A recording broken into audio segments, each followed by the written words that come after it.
Welcome to Coffee and Conversation. My name is Honorine, and today I'm with Jim Waters, who is pursuing a PhD in religion. Jim, welcome, and thank you for being with me today. Yeah, thank you for having me. Let's start with a little introduction. Okay, yeah. So my name is Jim Waters. I am a PhD candidate in religion, ethics, and philosophy from Nashville, Tennessee. My focuses of study are basically ecology and religion. I do a lot with social activism and religion in the United States specifically. And then my work on my dissertation and my recent publications have been on American Indian ethics and religions. Let's start from the beginning. Let's back up a little bit. I've read on your GradImpact profile that, I quote, you were a poor student in high school. So how do you go from there to being a PhD candidate at FSU, one of the top 20 schools in the nation? Yeah, great question. There's a few things that happened to me that sort of, I guess, made the scholarly life an option for me, right? I went to a public high school in the United States in Tennessee. I think we're like fourth or fifth last ranked in education in the United States. So the state is not known for having a great education system. Um, I was always smart enough to sort of get by, and I was never a problem student. I was a bit of a, I don't even want to say a prankster, but I was a bit mischievous. But I never caused problems or made poor grades, so teachers didn't worry about me, right? I slid by with B's and C's in high school, um, and later on, I realized that a lot of that had to do with me having ADHD and not being diagnosed till graduate school.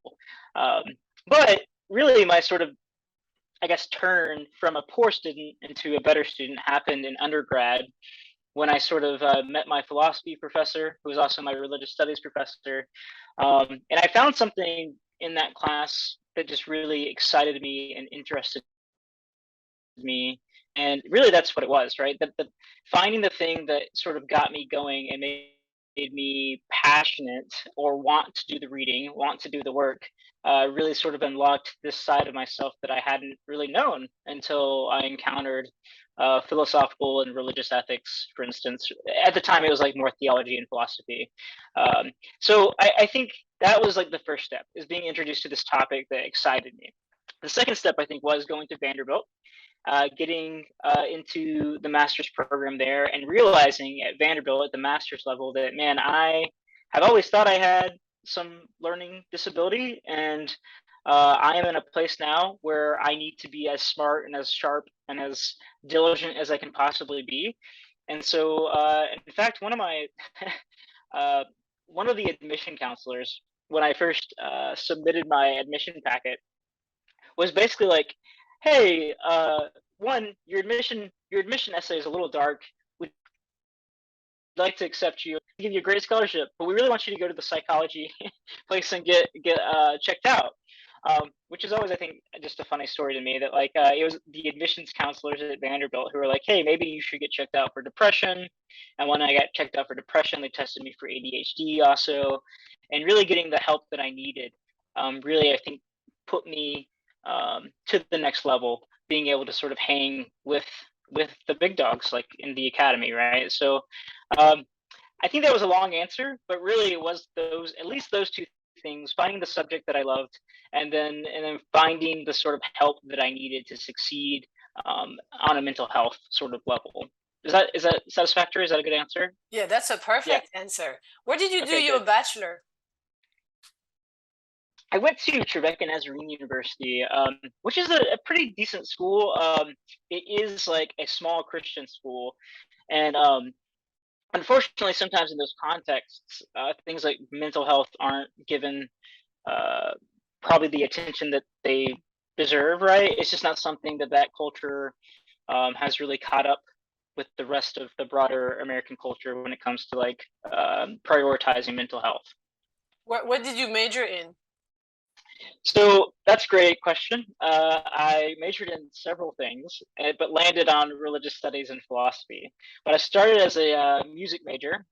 I played drums, and I realized that I didn't want to spend 6 hours a day in a closet with a drum set by myself, and so I changed to education history, and then found religion, which I got really passionate about, and that is where I landed. So it sounds like your professor of philosophy in that class kind of changed your life, right? Yeah, I think so. Um, is your ultimate goal to be a professor like him and help students just like he helped you? I think so. I think that his name was Nate.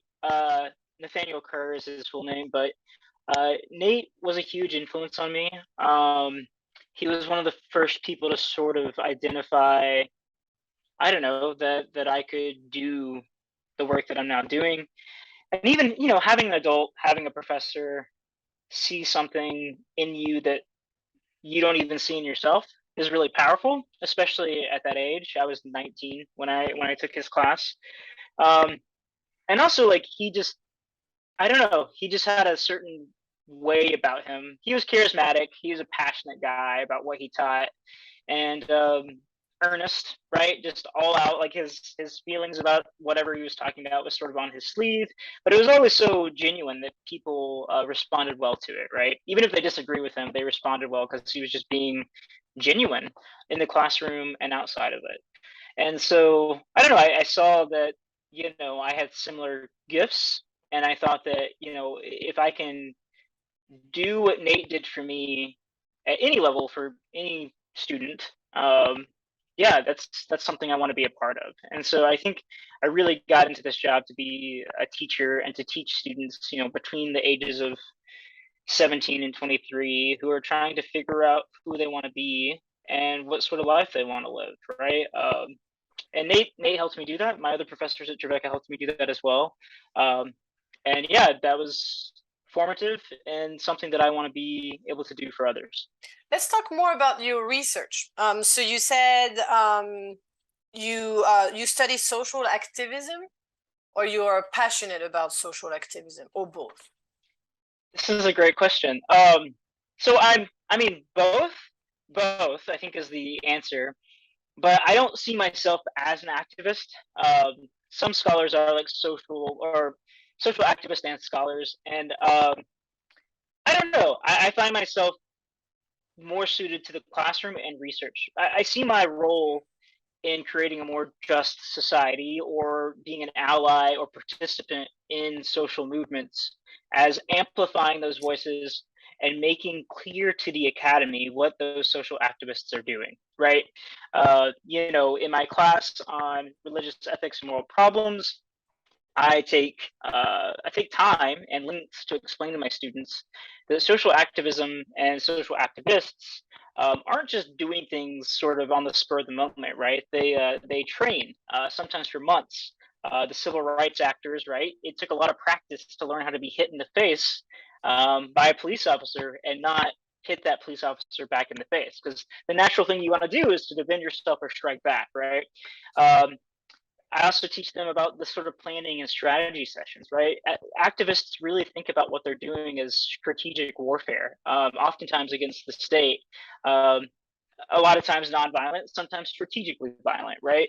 And I think that because activism can be so emotionally sort of driven, I think scholars sometimes don't give it a lot of thought. I think a lot of people don't give it a lot of thought about the sort of work that goes in behind the scenes, about the sort of training that goes into it, right? Um, but the best activism is well thought out and targeted and purposeful, right? Very exacting in ways that I think good scholarship are too. Um, and I sort of see, well, particularly as like a white straight dude in America, not necessarily at the front of a movement, but trying to make the movement more intelligible to my students, to the academy at large. And besides school and research, what do you like to do in your spare time, That's if you funny, have Honorine. any? Spare time, right? Well, I am in the National Guard. I think I Oh, discussed this with you, but I play the drums. I'm a musician for the Army. But it's just the National Guard, so I go up and I play bar tunes. I play Journey, the Eagles, let's see, the Ramonas, like pretty much any classic sort of rock, group you can think of. We play a bit of them. Taylor Swift, even, Cool. right? And so I go once a month. I enjoy playing. I get to play with some of the best musicians, I think, in the Southeast. They're much better than me, but I try to hold my own and not embarrass them, right? Uh, so that's one of the things I do, and I do enjoy doing that, even though it's a part-time job. I also really enjoy listening to podcasts and sort of, I don't know, learning a little bit about everything. When I do travel, which isn't enough, I should travel more than I have, but I find myself in like museums and libraries, even still, and just sort of trying to learn about the cities and the sort of like local literature or art that comes from that place, because I find that, I think, really interesting. It might have something to do with my interest in indigeneity, right? Like, what does this specific place have to offer or have to say about the world at large? So I enjoy seeking those things out. I also like movies. I really like movies a lot. I recently saw Everything Everywhere All at Once. It's wonderful. It's great. I highly recommend. And I just started the new Game of Thrones series, which I also am enjoying. So if you need any recommendations, those are two. Where do you see yourself in 5 years from today? Hopefully teaching still. I think I have a gift for it. I think that like I said, I got into this game to teach.